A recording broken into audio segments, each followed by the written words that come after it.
सभी को मेरा नमस्कार, सभी को राधे राधे। आप सभी के साथ लाइव हूँ इस समय और आज हम बात करेंगे बहुत ही महत्वपूर्ण टॉपिक, जब सूर्य और राहु एक साथ हो। सूर्य और राहु की यह युति, जहाँ पर हम देखते हैं सूर्य और राहु दोनों ही विग्रहकारी हैं, दोनों ही क्रूर हैं। सूर्य में बहुत ऊर्जा है, गर्मी है, वहीं राहु महाराज बहुत ज्यादा विग्रहकारी हैं, चीजों को तोड़ने वाले। एक दार्शनिक है और एक राजनीति है, राज्य है। इन दोनों की युति क्या राजनीतिक क्षेत्र में आगे ले जा सकती है या नहीं? इन दोनों की युति ग्रहण दोष बनाने के साथ साथ क्या आपको प्रबल सत्ता का दावेदार बना सकती है या नहीं? इन दोनों की युति दोनों ही बिल्कुल एक दूसरे से असमान एंटी प्लैनेट होने के साथ साथ क्या आपको सत्ता में प्रसिद्ध और सत्ता में बहुत आगे पहुंचा सकती है या नहीं? सभी को राधे राधे, सभी को जय मां पिताम्बरा। राधे राधे कविता जी। जो अपने बर्थ चार्ट या फिर वास्तु की रिसर्च के लिए अपॉइंटमेंट लेना चाहे वो हमारे स्क्रीन पर दिए गए नंबर पर व्हाट्सएप के द्वारा संपर्क कर सकते हैं। तो आज हम दो विग्रहकारी प्लैनेट्स की बात कर रहे हैं जो एक साथ बैठकर ग्रहण दोष बनाते हैं। लेकिन ये ग्रहण दोष, क्योंकि एक दार्शनिक है और एक राज्य है ना, ये ग्रहण दोष कुछ लोगों के लिए बहुत अच्छे इम्पैक्ट भी दे लेता है। अगर आप अपनी कुंडली में देख रहे हैं सूर्य और राहु एक साथ बैठे हैं, आपको कहा जा रहा है कि आपको तो देव दोष है, आपको तो ग्रहण दोष है, तो उसकी रेमेडीज आपके लिए क्या क्या हो सकती हैं, आइए जानते हैं। पूजा जी, मैं बिल्कुल ठीक हूँ, आपको ठीक ही लग रही हो ना? तो बिल्कुल परफेक्ट हूँ और आप लोगों का प्यार मेरे साथ है, तो मुझे क्या हो सकता है? बुरी से बुरी नजर भी आप लोगों का प्यार मुझे बचा लेता है, वो भी दूर चली जाती है। तो बेसिकली आप लोग मुझे बहुत प्यार करते हैं, इसलिए बिल्कुल परफेक्ट रहती हूँ।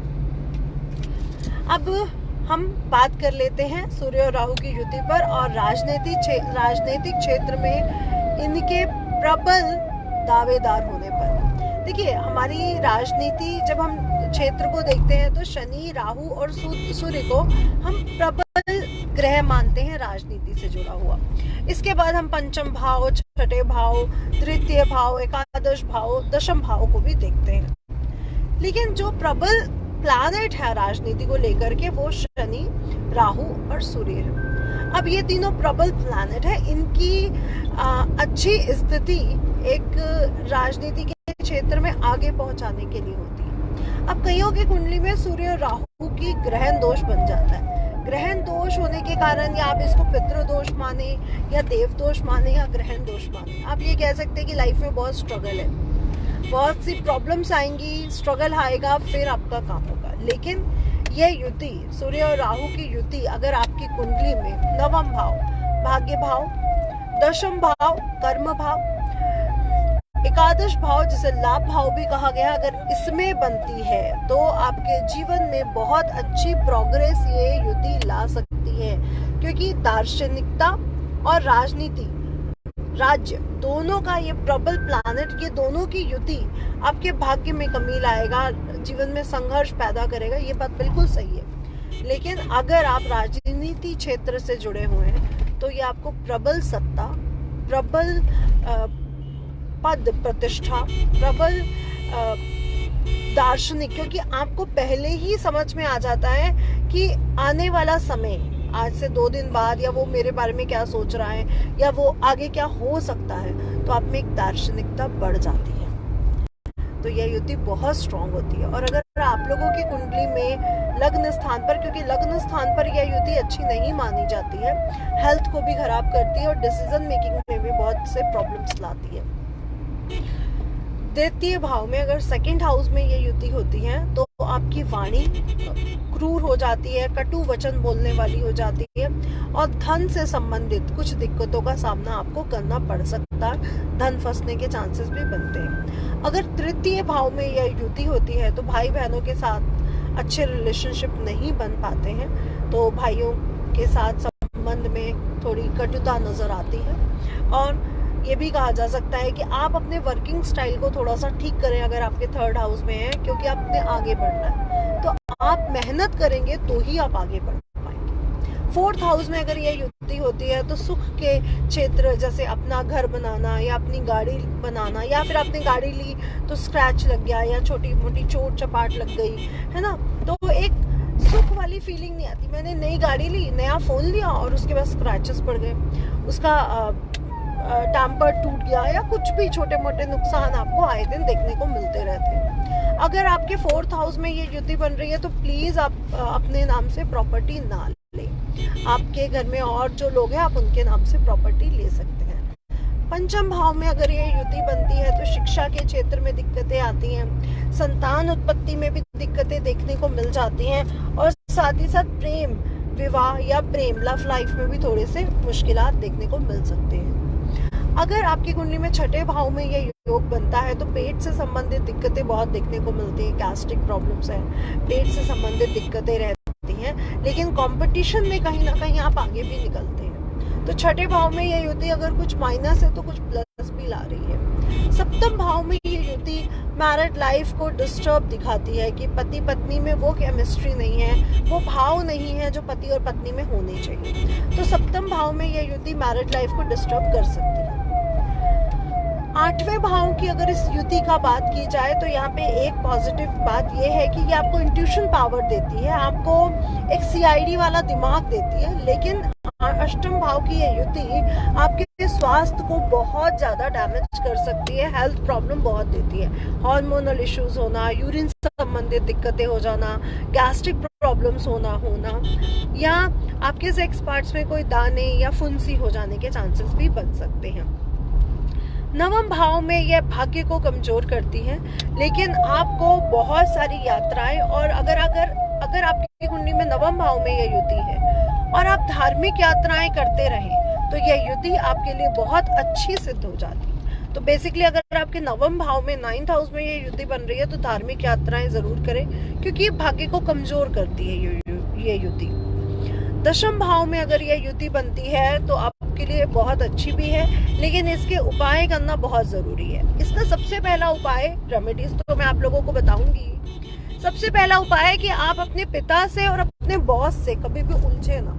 अगर आप अपने पिता से और बॉस से कभी नहीं उलझेंगे तो आपको जीवन में कभी भी कोई आर्थिक प्रॉब्लम नहीं आएगी। एकादश भाव में अगर आपकी ये युति बनती है तो एकादश भाव है लाभ, इच्छा पूर्ति का स्थान। आपकी सभी इच्छाएं जरूर पूरी होंगी, ऐसा हो नहीं सकता कि आपकी इच्छाएं ना पूरी हो, लेकिन आपकी इच्छाओं में पूरी होने में ब्लॉकेजेस भी आएंगी। और अपने पिता को सम्मान जरूर दीजिए, और सूर्य से संबंधित उपाय आपके लिए बहुत कंपलसरी रहेंगे, क्योंकि ये इच्छा पूर्ति है, ये दोस्ती का भाव है। यहाँ पे बैठा सूर्य और राहु दोस्ती में आपको कुछ माइनस इम्पैक्ट दे सकता है, लेकिन इच्छा पूर्ति के लिए काफी अच्छा रहेगा। तो फ्रेंड्स से थोड़ा सा, दोस्तों से थोड़ा सा संभल कर बच के रहे। मैं ये नहीं कह रही कि सभी गलत है, लेकिन कुछ माइनस इम्पैक्ट कहीं कहीं आपको देखने को जरूर मिलेगा। एक 12th हाउस यानी द्वादश भाव में अगर ये युति बनती है तो आपको नींद, मानसिक दिक्कतें, मानसिक टेंशन्स बहुत होती है, दिमाग में चलता ही रहता है कुछ ना कुछ।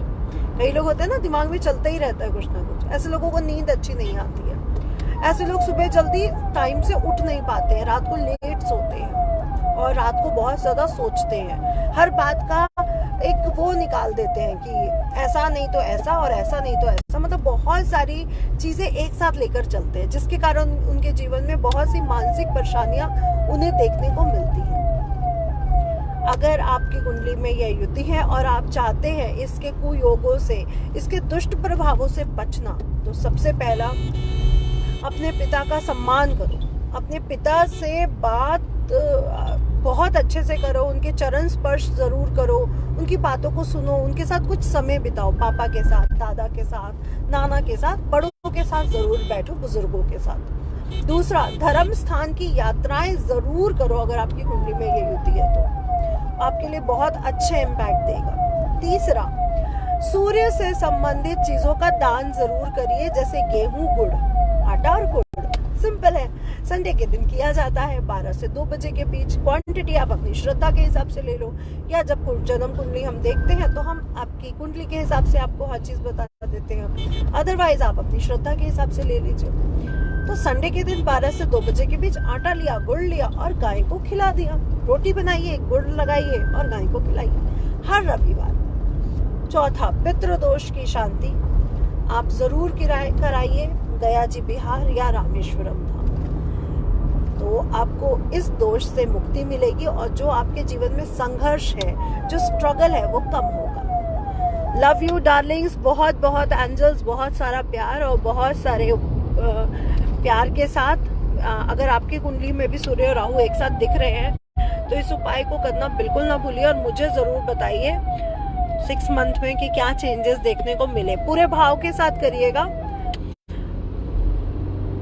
पूरे भाव के साथ करिएगा। राजीव जी, फाइनेंशियल स्टेबिलिटी लाने के लिए हम बहुत सी रेमेडीज कराते रहते हैं। अगर आप मुझसे नए जुड़े हैं, अभी जुड़े हैं, तो मेरे इस पेज को फॉलो लाइक करके वो और वीडियोस देख लीजिए। अदरवाइज अगर आप पहले से जुड़े हुए हैं तो आपको बहुत सी वीडियोस हैं जो आर्थिक स्थिति को मजबूत करती हैं। ठीक है, जो भी अपने बर्थ चार्ट या फिर वास्तु के रिसर्च के लिए अपॉइंटमेंट लेना चाहे, हम वास्तु करने के लिए भी सब जगह अवेलेबल है। तो ऐसा नहीं है कि आप दूसरे सिटी में हैं, मैं दूसरे सिटी में हूँ तो मैं नहीं करूँगी। आपके पास आपको वो पूरा है कि अगर आप अपॉइंटमेंट लेते हैं तो आप जिस भी सिटी में हैं, आपके घर वास्तु या आपकी फैक्ट्री या आपकी दुकान का वास्तु होगा। तो अगर आप जन्म कुंडली या फिर वास्तु की रिसर्च के लिए अपॉइंटमेंट लेना चाहते हैं तो हमारे स्क्रीन पर दिए गए नंबर 8933807108 नंबर पर व्हाट्सएप के द्वारा संपर्क करना बिल्कुल ना भूलें। सभी को राधे राधे और सभी को जय मां Pitambara. God bless you everyone.